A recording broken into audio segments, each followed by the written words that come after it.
can't stop, won't stop. GameStop is already losing people a ton of money. Unless you've been living under a rock, like some type of rock bug, like a rock lobster, or like, I don't know, like a snake, or what lives under rocks, like ants, or maybe like a spider. I think there's spiders that live under rocks. You could be like a caveman or something, which is like living inside of a rock. But yeah, unless you're any of the aforementioned, you've probably seen that GameStop has been on a tear, because who tweeted? Roaring Kitty, also known as DFV, which stands for Deep Effing Value. He retweeted, people started buying, so GameStop took off, AMC took off, and a bunch of people were hyped to, you know, try and make some money again. People were asking me like, hey, Forrest, are they going to do it again? And here's the thing, guys, unless you were positioned beforehand, okay, before he tweeted, there was no way you were going to make a ton of money. I talked about this, I mentioned it in my Discord. You know, there's still some people chasing, and we can see today it got crushed. So let's go ahead and just take a look at the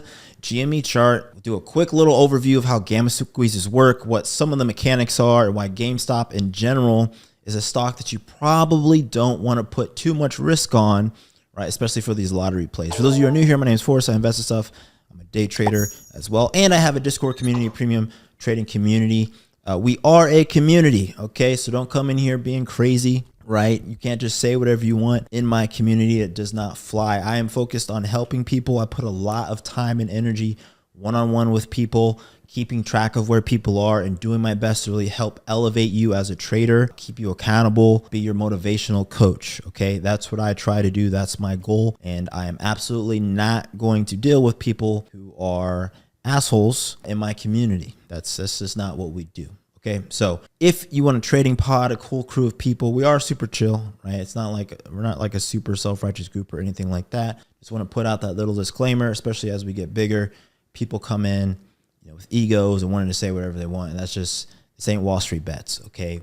I try to get to know everybody. I try to care about everybody, more importantly. And if you want a community like that where we really care about each other and are here to help each other grow and hold each other accountable, check it out. The link is wap.com/tradeedge. We have a 7-day free trial that is on all the time. Okay, check it out. But for now, let's go ahead and look at GameStop. I don't know if you guys can tell on my chair, but I've been in the gym. I'm getting wide.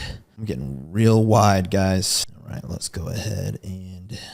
Okay, so it is currently Wednesday, May 15th. A few things have happened. Let's just go to the 4-hour chart on GME, get a better picture of kind of what happened here. We can actually go to the daily. Start with the daily. So on the daily chart, see going back that we had this general descending, almost like a wedge pattern. We'll use a straight line, okay? So we had this, the highs were getting lower, okay? And the lows were getting lower. So we had lower highs and lower lows converging into this price here around the $13 mark, right? If we just continue this projection, we can see the lines converge here right around this price, $15.82. Cool. So in general, very, very bearish price action. GameStop, for anyone who isn't familiar, they are a store with physical locations who really has an emphasis on that physical distribution. They do have an online store. I'm old enough, okay, I'm in my 30s. So I'm like an OG, like I know what GameStop is really about. When Halo Reach was released, Halo 2, all these different games, we used to go out at midnight, line up outside. Like these are things that I did. We'd go out in the middle of the night to get these things unreleased. That's what GameStop was about. Okay, they really were, you know, for people who wanted to get that physical copy fast and just be in a cool environment of video games, right? So that's the business. So what happened? Okay, well, originally back in the day, there's this guy, DFV, who I think he put about $50,000 worth of calls. He went long on calls in GameStop. Okay, and we can actually see that initial pop here that happened during the initial squeeze. And so the stock went from 528 all the way up here to a post stock split 120. So they have done a stock split. The price pre-split was up until like the 300s. Okay, so they split the stock since then. But we can see here that that is a truly insane increase, $116 on this current scale. So let's go to today, and we can see that we got another very exceptional move, right? The stock went from, you know, $11 up to 53, and we can actually look at the change in these contracts. So we'll go to forspot.com. This is a tool that I coded, by the way, so forgive me for the UI here a little bit.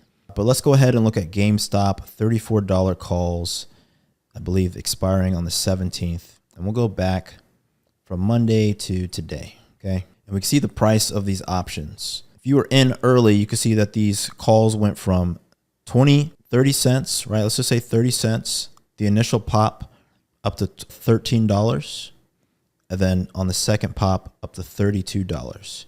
So quick math, from 30 cents to, let's just say 33, is about a 1,000 times increase, right? A 10x increase would be from 30 to 3, and then you multiply 3 times 10, you get 30. Okay, so about 1,000 times increase, which is how much percentage is that? 10,000%? I don't even know. It's an exceptional increase, right? So you would have made a couple $1 million, and I'm sure people did. I haven't even looked.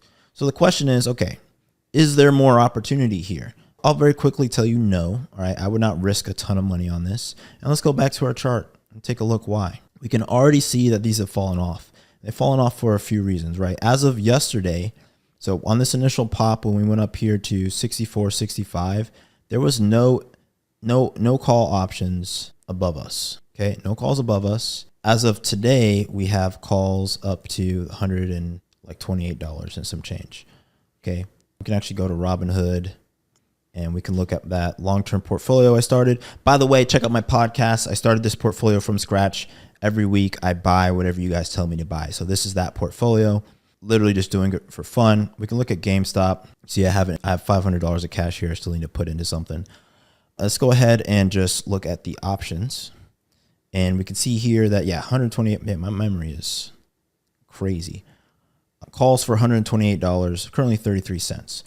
Yesterday, though, the option chain stopped at 57. Okay, this was the highest contract yesterday, 57, which means there was no interest above us to continue the gamma. So what's really important for a gamma squeeze or for these runaway price action is you have to have interest above you. You have to have interest in the chain, because being long in options will cause you to hedge. Okay, when you hedge, that forces interaction on the underlying, right? That is buying and selling of the stock. So people hedge by buying and selling the stock, whether they're long calls or long puts. In general as well, when you have positions higher, right, larger firms have incentive to push the price higher, to put these things in the money or to hold it at other prices. Suffice to say, if any contract gets beyond its chain, it's going to be really hard for it to hold prices above what the derivatives are. And you see that all the time. This crashed immediately. They also halted it a gazillion times. When the price is halted, retail traders especially get super skittish. Even large players get skittish and they immediately want to sell. So with all the halts, people just go straight to the sell side, like, oh crap, I want to lock in my gains.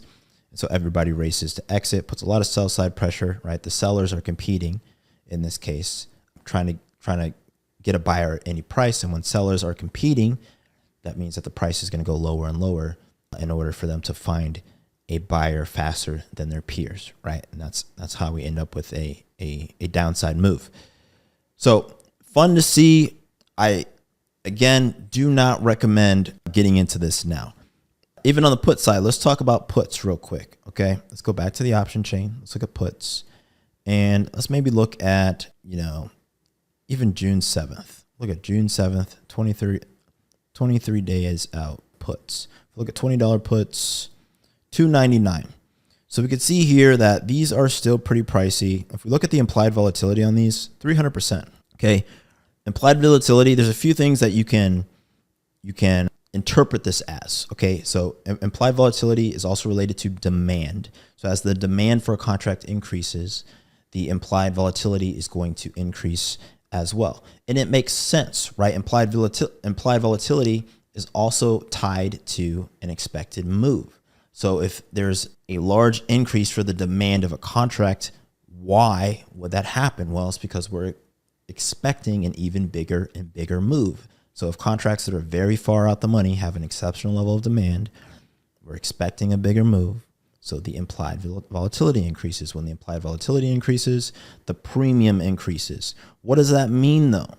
That means, though, that something that otherwise would be very cheap is very overpriced. So these are $3. These are $300 a contract, right? Which means that as this comes off and people lose interest in GameStop, because all the interest is on the upside. It's going to call that out. Very obvious. All the interest is on the upside. So as people lose interest in GameStop as it comes off, all of the value of this contract isn't really in the delta that you can capture on the way down. A lot of it's in the IV. So even on the put side, you're going to face what we call IV crush, which is where your premiums get crushed by the decrease in implied volatility due to a sudden, basically the way that I interpret it is a sudden crash in demand, right? Literally it's demand. Everybody was chasing, everybody loses interest. Okay, demand lowers, IV lowers, right? And yeah, you lose all the upside. So even playing puts, right? You buy a put right now, it could go in the money and you could just end up flat or negative on the put side, even when this comes down. So I'm not touching this thing at all. Okay, not touching it at all. There are better plays. And a good example of that is a contract that I took yesterday. So I played on ES, I played calls, and I played 5240. I believe I played 5240 calls. So let's actually look at what those went to. So I went SPXW 5240 calls that expired on the 14th. And this was a 33x play that I was in. Yeah, so I bought these for 30 cents and these went up to $11. Okay, this is a play that I did yesterday. Called it out. And you can see that there's opportunity everywhere. So while everybody was chasing GameStop, chasing AMC, there was huge opportunity and options in the plain old SPX index yesterday while all of this was going on. Okay, and this is another reason why you need to stop doing hopium trades when you can make exceptional amounts of money playing the index in a smart way, right? And the reason that this happened is literally the exact opposite. Okay, market was consolidating for a long period of time. There was low interest in these contracts. IV was very, very low. And so as we started to move, because somebody was expecting the move, there was a huge increase in IV. Obviously, there's a gamma ramp went up, right? And this is a gamma trade. I do these gamma trades a lot. I talk about them all the time in my Discord. I don't play them all the time, but I talk about them a lot in kind of the setups, right? So this is a good, perfect example of a gamma trade that I took yesterday on Tuesday, right? And these happen quite often in SPX. You just have to be very, very, very, very, very particular on the days that you take them, right? You want contracts that are cheap. You want to buy in the afternoon, and you want to look for that end of day move or that impulse, really. And really, you want to take profit on the first impulse. So you can see here that there was like 3 waves to this. I would not have held through all 3 waves, right? You sell on this first impulse. This other part here is not worth, like the expected value change from 10.29 to 11 is not worth it, especially after this crash, right? These lost over 50% of their value from the highs, right? Not worth it at all. So I would just sell on this first impulse. You capture that move because that's basically your thesis right there. This move here is like your thesis. You get out, you get a little bit more. That's fine on a runner, but honestly, holding a runner through this is pretty nuts. That's really it in this video. I just want to talk about GameStop. It's hot right now. Obviously, people are still chasing, I imagine. Don't even have to look at Reddit or anything like that. You can see here at the charts that we went right to these macro levels I have here marked. These have been marked for a while. Pretty cool to see, right up to 616. This is a trade we called out live as well. So yeah, would love to have you in the community. Subscribe, like, send this to your friends. Hug your dad, hug your mom. Don't live under rocks. See you.